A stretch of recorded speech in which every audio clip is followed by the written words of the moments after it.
الحديث الرابع ترتنش حديث عن أبي عبد الرحمن عبد الله بن مسعود رضي الله عنه قال عبد الله بن مسعود تجن صحابة رواية قلوات حدثنا رسول الله صلى الله عليه وسلم وآله وسلم وهو الصادق المصدوق bizga payg'ambarimiz sallallohu alayhi vasallam shunday aytib berdi al shunday chinchil jana al chinchildigi tasdiqtalgan deydi inna ahadakum yujma xalquhu fi batni ummihi 40 yawman nutfatan чынында силердин бирөөңөрдүн жаратылышы дейт өзүнүн энесинин жатынында 40 күн коюк суу жана урук суу бойдон турат дейт нутфа түшүндүңүзбү summa yakunu alaqatan misla zalik андан кийин дагы 40 күн канга коюк канга айланат деди summa yakunu mudghatan misla zalik андан кийин дагы 40 күн этке айланат деди Бұл адамдың жаратылышын айтып жатат. Биринчи 40 күн ошо майне бойдон, урук бойдон турат. Андан кийин 40 күн канга айланат, кою канга. Андан кийин 40 күн этке айланат. Жалпысынан 120 күн болду. 120 күн. Андан кийин айтат. Сумма юрсалу илейхил малак фаянфуху фихи рух. Андан кийин ага периште жиберилет дагы, ага жан киргизет, жан үйлейт. Ва ю'мару би арба'i калиматин.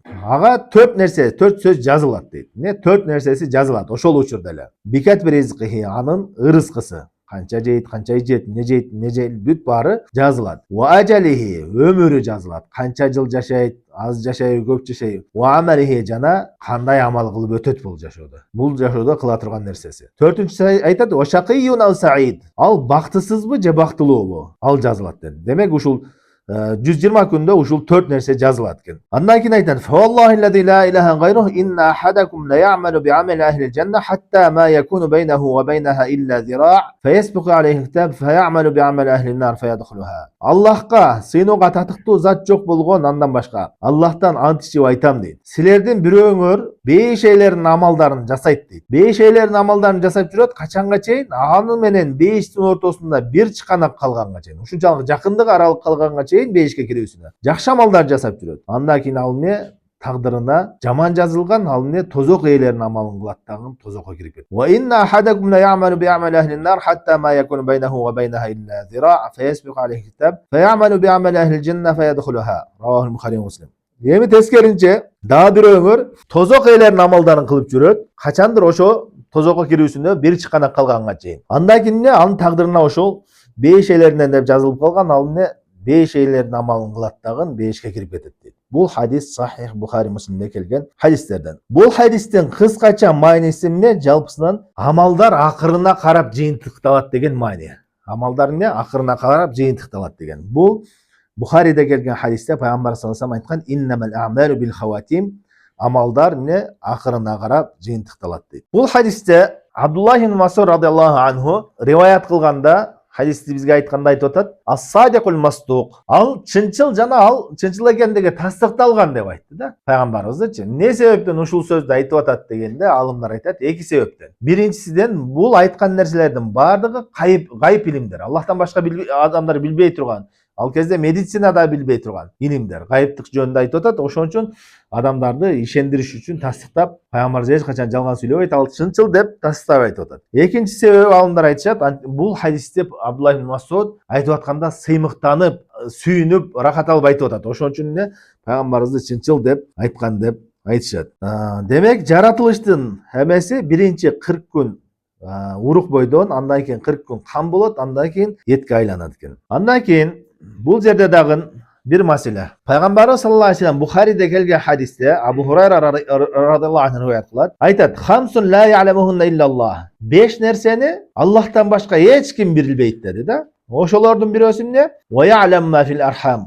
Эненин аялдын жатындагы баланы, эркекпи, аялбы, кандай экенин Аллахтан башка эч ким билбейт деди. Бул хадисте келатат, периште 120 күндөн кийин жиберилип, эркекпи, кызбы кандай экен жазат деп атат. Демек Аллахтан башка периште билип атат. Ушул эки хадистин үстүткү маанисин карасаң, бири-бирине каршылаш келип калат. Себеби бул хадисте Аллахтан башка эч ким билбейт деп атат. Башка хадисте периште 120 күндөн кийин билет деп атат. Ошол алымдар айтышат. Ошол 120 күнгө чейин качандыр Аллах Таала буйрук бергенге чейин эч ким билбейт. Качандыр Аллах Таала периштеге уруксат бергенден кийин, ошону жазууга уруксат бергенде, ошол учурда гана билет. Ага чейин билбейт. Андан кийин шариатта фираса деген нерсе бар. Фираса диния деп коет. Адам баласы таква болгон болсо, имандуу болгон болсо, иман күчтүү болгон болсо, бир нерселерди алдын ала айтып коюшу мүмкүн. Мисалы үчүн, бир аялды көрдү, боюнда бар аялды көрүп, карап туруп бул эркектер өйт го деп айтып коюшу мүмкүн да, эркектер. Бул эмне? Гайып илим болуп эсептелинбейт. Анткени анын эмеси зан болуп эсептелет. Зан деген мындайча айтканда кескиндүү түрдө илим эмес. Бул эркек болот десе эркек болуп калбайт. Ушинтип ойлойм деп. Бирок ою туура чыгып калат. Түшүнүктүүбү? Кандайдыр бир белгилер менен Аллах Таала жүрөгүнө салып коет, ошентип туура чыгып калат. Бул жөнүндө Абу Бакр радыйаллаху анхудан келет. Абу Бакр радыйаллаху анху Айша энебиз Абу Бакр радыйаллаху анхунун кызы. Айтат: "Мен сага эки бир тууган байкелериңди жана эки сиңдилериңди осуят кылам, жакшы карагын" дегендей осуят кылам дейт. Айша энебиз айтат: "Мен эки эркекти билем, алар балдардын аттарын айтып, буларды билем. Бирок менде бир эле карындаш сиңдим бар" дейт да. Экинчиси ким дегенде, бир аялын айтат, ушул аялдын ичиндегини кыз деп ойлойм дейт. Анан ошо кыз төрөйт. Бул деген Абу Бакр разыяллаху анху кескиндүү түрдө билет деген, гайыпты билет деген эмес. Ал ошо такыба адамдар карап туруп, кандайдыр бир эме менен, байкоолор менен айтат да. Бирок ал кыз болбой калышы да мүмкүн. Ошондой эле мисалы үчүн Осман радыйаллаху анху мечитте отурганда бир киши кирип келет. Жолдо бир аялдарды карап коет. Кирип келгенде: "Силердин бирөөңөр менин алдыма көздөрү зынага буланган абалда кирип келеби" дейт да. Ошонткенде ал айтат: "Вахюн ба'да расулилла". Пайгамбарыбыз саллаллаху алейхи вассаламдан кийин да вахий түшүп атабы дейт да. Андан кийин айтат: "Жок, бул чынында бул фираса" дейт. Фираса деген эмне? Кыргызча парасаттык. Адамды мындай карап туруп эле байкайт. Чынында эле мисалы үчүн такыба адам болсо, имандуу адам болгон болсо, көчөдө көргөн адамдарды байкайт. Мисалы үчүн имандуу адамда өзүнчө бир белгилер бар. Күнөөкөр адамда, бузуку жүргөн адамда белгилер көрүнөт да. Адамдар ошончо айтат: канчалык иман күчтүү болгон болсо, такыба болгон болсо, ошол имандуу нур адамдын жүзүнө да чыгат деп. Ошондой белгилерден билген. Ал кескиндүү түрдө айтып койгон жери жок анын.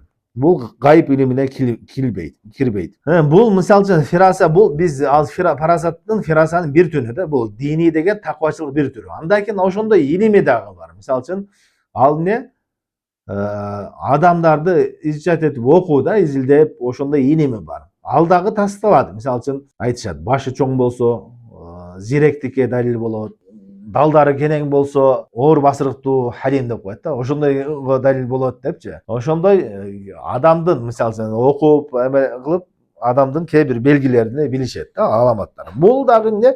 Кескиндүү түрдө илим эмес ал. Бирок тажрыйбадан да, ал тажрыйбадан алынган нерселер. Демек бул фираса деген шариятта гайып илимине каршы келбейт. Хадисте да келет. Пайгамбар саллаллаху алейхи вассалам айтат: "Иттaqu firasatal mu'min fa innahu yanzuru bi nurillah". Силер момун адамдын парасатынан сак болгула, анткени ал эмне? Аллахтын нуру менен көрөт дейт да. Бирок бул хадис даиф, бирок чынында ошо такыбалуу адамдар үчүн жанагы башка хадистердин негизинде ошондой парасат болот. Ошол сыяктуу эле келечек жөнүндө бирдекелерди айткан болсоң, бир белгилер менен. Мисалы үчүн түшүндө көр, бир такыба адам түшүндө көрдү. Ошо түшүндө мындай болот окшойт, мындай болот окшойт. Түштүн дагы кээ биргилери ошо вахий сыяктуу эле да, мындай. Акыйкат болот ошо. Же болбосо бир белгилер менен, аламаттар менен, диний белгилер бар да. Азыр момундар такыба болду, тавхидти карманды, сүннөттү карманды, иншалла бизде эми мындай болот деп келечекте айтып аткан болсо, жеңиш болот, мындай болот деген болсо, ал дагы эмне? Гайып илимине кирбейт. Ал эмне? Бар аламаттар менен, белгилер менен айтып атат. Мисалы үчүн Шейх Ислам ибн Таймия рахмаулла монголдор Шамга басып киргенде, ошо аскерлерди даярдашып, тавхидке даярдашып, сүннөткө даярдашып, такыба кылып анан монголдорго каршы согушканда, ошондо Шейх Ислам ибн Таймия айтат, алда чыгып согушкан: "Валлахи ланансуран". Аллахка касам ичип айтам, биз жеңебиз дейт. Анан жанындагылар айтат: "Иншалла" деп айтпайсыңбы дейт да. Иншалла деп айткан дегенде дагы айтат: "Валлахи биз жеңебиз" дейт. Дагы иншалла деп айтты дегенде: "Валлахи иншалла тахкикан ла та'ликан" дейт да. Иншалла деп айтам, бирок бул эмне? Орундала турган иншалла дейт да, мындайча айтканда. Мен бул нерсеге ишениндем дейт. Эмне себептен дегенде, ал аскердин абалын көрөт. Аскер ушундай динди катуу карманган, тавхидти карманган, сүннөттү карманган, бидаттан алыс болгон ошондой аскер. Мындай аскерге сөзсүз түрдө Аллахтын жеңиши келет деп ишенимде болот. Анан жеңишет. Ошо монголдордун мизини ошол кайтарылган. Ошондо бүткөн алар монголдор. Шейх Ислам ибн Таймия. Андан кийин айтты: "Фаянфаху фихи рух". Андан кийин рух үйлөйт деди, жанды үйлөйт деди. Рух деген бул махлук, бирок эмне? Рух ахли-сунна ва жамааттын этикадында адамдын руху бар го, жаны бул өзү туруучу нерсе. Мындайча айтканда, дене менен тура турган нерсе эмес бул. Өзү турат. Денени жан тургузат. Түшүнүктүбү? Ахли-сунна ва жамааттын ишениминде ушундай денени тургузуучу нерсе бул жан. Жан чыгып кеткен болса, дене кулайт. Бирок рух өзү жүрө берет, денесиз деле. Түшүндүңүзбү? Жан дене болсо, рухсуз жүрө албайт. Рух чыга турган болсо, кулайт ал. Бул ахли-сүннат вал жамаатта ижма, рух өзү тура алат, денесиз өзү тура алат деп айтышат. Анан рух деген бул гайып илиминден. Гайып илиминден аны Аллах Тааладан башка кандай акыйкатыны эч ким билбейт. Андан кийин рух жөнүндө Пайгамбар саллаллаху алейхи вассалам башка хадисте айтат, билесиздер. Ва рухун мин. Иса алейхиссалам жанында бул Аллах Тааладан болгон рух деди. Аллах Тааладан болгон рух деди. Муну туура эмес түшүнгөндөр эмне дейт? Аллах Тааладан бир бөлүгү деп айтышат да. Андай эмес. Аллах Тааладан болгон деген эмне? Аллах Таала тарабынан жаратылган рух. Не Аллах Тааладан деген нерсе ошону идафат ташриф деп коет. Мындайча айтканда, аны кадыр бартыны көтөрүш үчүн, шарапаттуу болуш үчүн Аллахтан болгон рух деп айтылат. Бардыгыбыздын рухубуз Аллахтан, Аллах Таала жаратты. Бирок эмне үчүн Иса алейхиссалам муну өзгөчө айтып атат? Анткени аны шарапаттуу болгон үчүн Аллах Тааладан болгон рух деп айтат. Негизи Аллах Таалага таандык болгон нерселер 3 түрдүү болот да.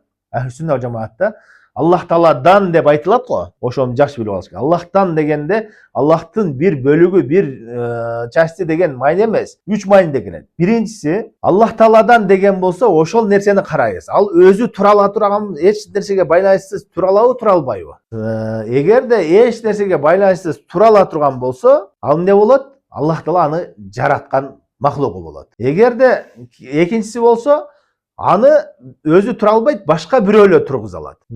Мисалы үчүн Аллахтын дини. Дин өзүнчө матып жүрбөйт да. Динди адамдар менен турат. Динуллах десе, дин деген Аллахтын бир бөлүгү деген эмес. Аллахтын дини, аны адамдар тургузат. Түшүнүктүбү? Үчүнчүсү болсо, Аллахтын сыфаты болгон нерселер. Аллах Тааланын сыфаты болгон. Сам'у, Аллах Тааланын угуусу, көрүүсү деген Аллахтын сыфаттары. Бул жерде бул хадисте негизги маселелерден тагдыр маселеси. Бул жерде тагдыр жазылат деп айтты. Бактылуу, бактысызбы деген. Ахли-сүннат вал жамаатта тагдырлар төмөнкүчө болот жазылуусу. Эң биринчиси бул Лаухул Махфузда жазылган. Лаухул Махфуз деген Аллах Таала жер асман махлукаттардын баарын жаратардан мурда эле, бардык жаралган нерселердин баарын жаратардан мурда 50.000 жыл мурда эле Лаухул Махфузга не болот, кандай болот, баарын жазып койгон. Бул эчтеке өзгөрбөйт мындан. Пайгамбар саллаллаху алейхи вассалам хадисте айтат: Инна Аллаха каддара макадир ал-халаиq qabla khalq as-samawati wal-ardi bi 50,000 sana. Чындыгында Аллах Таала махлукаттардын тагдырыны дейт, жер асманды жаратардан мурда 50.000 жыл мурун эле жазып койгон деди. Бул Лаухул Махфуздагы эң биринчи тагдыр. Бул эч качан өзгөрбөйт. Экинчиси болсо бул тагдирул умри, ушул адамдын өмүрү жана жаратылып аткан кезде. Бул хадисте келгендей, периште жан салынып аткан учурда жазыла турган тагдыры. Үчүнчүсү болсо жыл сайын жазыла турган. Мындайча айтканда, годовой план, күндүк план деген сыяктуу да, периштелерге берилген буйруктар. Жыл сайын Аллах Таала Куранда айтат: "Фиха юфрaqu kullu amrin hakim, amran min indina." Кадыр түн кечеси жөнүндө айтып атат. Ал түнү ар бир иштер чечилет Аллах Таала тарабынан, биз тараптан деп айтылып атат. Демек жыл сайын быйыл нелер болот, кандай болот жазылат. Төртүнчү тагдыр болсо күн сайын боло турган. Күнүмдүк не иштер болот, ким кандай кылат деген жазыла турган нерселер. Булар периштелердин колунда. Периштелердин колундагы нерселер булар өзгөрөт. Түшүнүктүбү? Лаухул Махфуздагы өзгөрбөйт. Тагдырыңды дуа өзгөртөт дегендин майнысы кандай? Тагдырды дуа өзгөртөт дегендин майнысы, мисалы үчүн, бир адам Лаухул Махфузда тагдыры, өмүрү 70 жыл жазылган. Андан кийин периштелердин колундагы баракчада 60 жыл жазылган. Андан кийин ал эмне? Аллах Тааладан дуа кылып сурайт, тууган уругу менен жакшы мамиледе болот. Андан кийин Аллах Таала периштелердин колундагыны өчүрүп, андан кийин 70 жыл деп жазат. Лаухул Махфузда жазылганы кандай? Бул ушундай 60 жыл жашаш керек эле, андан кийин ушул дуа кылат, жакшы мамиле кылат тууган уругу. Анан 70 жыл болду деп жазылган ал. Бурда эле. Демек, Аллах Таала Куранда айтат: "Ямхуллаху ма яша ва юсбиту индаху уммул китаб." Аллах Таала каалаганын өчүрөт дейт. Жана каалаганын тасдыктайт дейт тагдырдан. Жана ва индаху уммул китаб. Анын алдында китептердин энеси дейт. Жана Лаухул Махфуз бар дейт. Анда эчтеке өзгөрбөйт. Демек тагдыр деген ушундай. Эми тагдырга байланыштуу, демек бизде 4 тагдыр бар. Биринчиси Лаухул Махфуз, экинчиси жана баланын жан салып аткан кездеги, үчүнчүсү болсо жыл сайын боло турган, төртүнчүсү күн сайын боло турган. Түшүндүкпү? Андан кийин тагдырга байланыштуу негизди кээ бир эрежелер бар. Биринчиден, биринчи эреже, тагдырга шылтап амалды таштап койгон болбойт. Ал кайсы амал болсун? Дүнүйөлүк амал болсун, диндик амал болсун, амалды таштаган. Эми тагдырыма жазылган болсо болот да деп жата берген болбойт да. Тагдырыма жазылса көрөм, жазылбаса көрбөйм деп кылган болбойт. Аракетте болуш керек. Аллах Таала бизди аракетке буйруган. Ошон үчүн пайгамбарыбыз саллаллаху алейхи вассалам хадисте айткан, бардык немелер жазылган дегенде сахабалар сурашты: "Фафимал амал?" Анда амал кылып эмне кылабыз дегенде айтты: "И'малу факуллу муяссарун лима хулик." Силер аракет кылып ишиңерди кыла бергиле. Ким кайсы нерсе үчүн жазылган болсо, ал ошого жеңилдик берилет деди. Себеби биз кандай жазылганын билбейбиз. Кудуретибиз бар амал кылууга. Аллах Таала амал кылууга буйруду. Демек, амалды таштабыш керек. Ырыскыңда болсун, башка да болсун, бардык нерседе себептер менен болот. Экинчи эреже, тагдырды айыптуу иштерге шылтоо кылган болбойт. Мисалы үчүн, бирөө арак ичип алып, эми тагдырыма жазылган экен, арак ичтим деген болбойт. Зына кылып алып, мен тагдырыма жазылган экен, эми кылдым деген болбойт. Туура, ал жазылган, бирок эмне күнөөнү шылтаган эч качан болбойт. Бирок мусибаларга шылтаса болот. Мусиба деген башыңа келген кырсык балелерге. Мисалы үчүн, колуң сынып калды, бирдеке болуп калдың, ооруп калдың, альхамдулилlah, тагдырыма жазылган экен, Аллах Таала деп аны кылсаң болот. Ошо бул жөнүндө пайгамбар саллаллаху алейхи хадисинде айтат: "Фаин асабака шайъун фала тaqul лау анни фаалту каза каза лакана каза." Эгерде сага бирдеке жетип келген болсо, бир кырсык бале келген болсо, мен ушуну кылсам, ушундай кылсам, ушундай болот эле деп айтпагын, бирок эмне каддар Аллах ма шафа'а. Аллах Таала тагдыр кылган, каалаган нерсеси болду деп айткан дейт. Үчүнчүсү, тагдырга шылтап өзгөчө ибадаттарды таштаган жана күнөө иштерди кылууга шылтоо кылган болбойт. Бул не мушриктердин адаттарынан. Мушриктер айтышат: "Лауша Аллах ма ашракна ва ла абауна." Эгерде Аллах Таала каалаганда биз ширк кылбайт элек, жана биз эмне ата бабабыз да ширк кылчу эмес деп, ширк кылбайт эле деп айтышат. Бул мушриктердин абалынан. Анткени Аллах Таала бизге жакшы жолду көрсөттү, жаман жолду көрсөттү, жана бизге ыктыяр берди. Бул жакшы жолду көрсөң, кылсаң бешикке киресиң, муну кылсаң тозокко киресиң, сенде ыктыяр бар деп айтты. Демек, биз ошол нерседен чыкпашыбыз керек. Күнөө иштерди ага шылтаган болбойт. Хадисте, жанагы хадисте кээ бир пайгамбар саллаллаху алейхи вассалам айтат да: "Кимде ким өмүрү узун болуусуну жана ырыскысы кенең болуусуну кааласа, тууган уругуну менен жакшы мамиледе болсун" деп. Ошондо бул өмүр узаруу дегенде бул жерде тагдырыңа жазылып калган болсо, чындап эле узарабы же болбосо бул башка маанидеби дегенде алымдарда эки ой бар экен. Биринчи ой эмне? Узарбайт, анткени тагдырда жазылып калган депчи. Бул береке болот деген мааниде деп айтышат. Экинчи ой болсо эмне? Чындап эле узарат, эмне жана башында айтып өткөндөй, периштелердин кагазында узарат. Андан кийин тагдыр маселесинде сөзсүз түрдө тагдырга ыйман келтирүүдө 4 нерсе болуш керек. 4 нерсеге ыйман келтиришибиз керек. Тагдырга ыйман келтирүүдө. Биринчиден, ушул бардык болуп аткан нерсенин бардыгын Аллах Таала билген, билип, эң биринчи махлукаттарды жаратардан мурда, жаратсам кандай болот, жаратпай койсом кандай болот, ким каяка кетет, бүт бардыгын билген. Аллахтын илимине ыйман келтиребиз тагдырда. Баарыны билген деп. Инна Аллаха би кулли шайин алим. Аллах Таала бардык нерсени билүүчү дейт. Демек, Аллах Таала бул аламда боло турган кандай болот, бүт баарыны билген. Аллах Тааладан эчтеке жашырынып калбайт. Экинчиси, Аллах Таала ошону билгенден кийин жазып койгон ошол нерсени. Лаухул махфузга ушундай болот деп жазып койгон. Ма асабакум мин мусибатин фил арди ва ла фи анфусикум илля фи китабин мин кабли ан набраха. Силерге кандайдыр бир мусибат келбесин жер жүзүндө, жана өзүңөрдүн нафсыңарда бир кандайдыр бир кырсык келбесин, ал бардыгы китепте жазылган дейт. Бул Лаухул махфузда жазылган. Үчүнчүсү болсо, ошол нерсе жазылгандан кийин Аллах Таала ушул нерселердин болуусун каалады. Аллахтын каалоосу менен гана болот. Аллах Таала Куранда айтат: "Ва ма ташауна илля яша Аллах." Силер эмне Аллахтын каалоосун гана ээрчейсиңер. Аллах каалаган нерсени гана каалайсыңар. Мындайча айтканда, Аллах Таала каалаган нерсе бардыгы болот. Тагдырга билди, ошону жазды, Аллах Таала каалады. Андан кийин 4-үнчүсү болсо, бул ошону тагдырды жаратты. Мындайча айтканда, бир иштин болуусун. Биздин кыймыл аракет бардыгыбыз Аллахтын жаратуусу менен болуп атат ошол нерсечи. Эгерде Аллах Таала каалабаса болбойт. Кандай иш болбосун. Мына кыймыл азыр муну алып коелук. Болду, демек бул тагдырга жазылган азыр. Ушунча күнү ушуну сабак өтүп атып, ушинтип көтөрүп коет деп ушул тагдырга жазылган. Демек, бул жашоодо болгон нерсенин бардыгы демек тагдырга жазылган деп ыйман келтиребиз. Демек, бул жерден тагдырга ыйман келтирүүнүн деңгээлдери кандай дегенде, бул жашоодо кандай кыймыл аракет болбосун, не иш болбосун, ушу 4 деңгээлден өтмөйүнчө болбойт деген маселе. Түшүнүктүбү? Аллах Таала билет аны, Аллах Таала аны жазган, Аллах Таала аны каалады, Аллах Таала жаратты деген. Эгерде ушу 4-төн бирөөсү болбосо, ал иштер болбойт деген мааниде. Түшүнүктүбү? Андан кийин бул хадистин аягында пайгамбарыбыз саллаллаху алейхи вассалам айтты: "Силердин бирөөңөр ушундай бейшелердин амалдарын кылып, tozokko kiрип кетет деп айтты. Негизи Аллах Таала адилеттүү зат. Аллах Таала эч кимге зулумдук кылбайт. Кимде-ким ыхластуу боло турган болсо, чынчыл болгон болсо, Аллах Таала аны ошончо жакшы амал кылып жүргөндө тозокко киргизип салбайт, аны аягында адаштырып салбайт. Аалымдар бул хадистин маанисини эки мааниде айтышкан. Биринчиси Бухарида келет, башка риваятта. Фима ябду линнас. Адамдардын көзүнчө жакшы амал кылат. Бул эмне? Мунафыктар деген. Мунафыктар эмне? Эки жүздүүлөр беш элердин амалдарын кылгандай болуп, адамдардын көзүнчө ошентип кылып жүрөт. Андан кийин эмне кылат? Ал тозокко кирип кеткен себеби мунафык болгон себептүү. Экинчи мааниси. Алымдар айтышат, бул эмне? Жашырын күнөөлөр себептүү дейт. Жашырын күнөөлөр себептүү, ушундай же күнөөнүн көптүгү себептүү, же адамдын жүрөгүндө бир оорулар бар, мисалы үчүн ожуп өзүнүн ибадатына таң калуусу бар, же болбосо рия бар, ушул сыяктуу кээ бир жаман иштер бар, күнөөлөр. Ошол себептүү Аллах Таала аны жазалап коет. Ошол күнөөсү себептүү. Жашырын күнөө болсун, ачык күнөө болсун, кыскасы жүрөктөгү күнөөлөр болсун, бир иштер себептүү Аллах Таала аны жазалап жаман өлүмгө алып барат.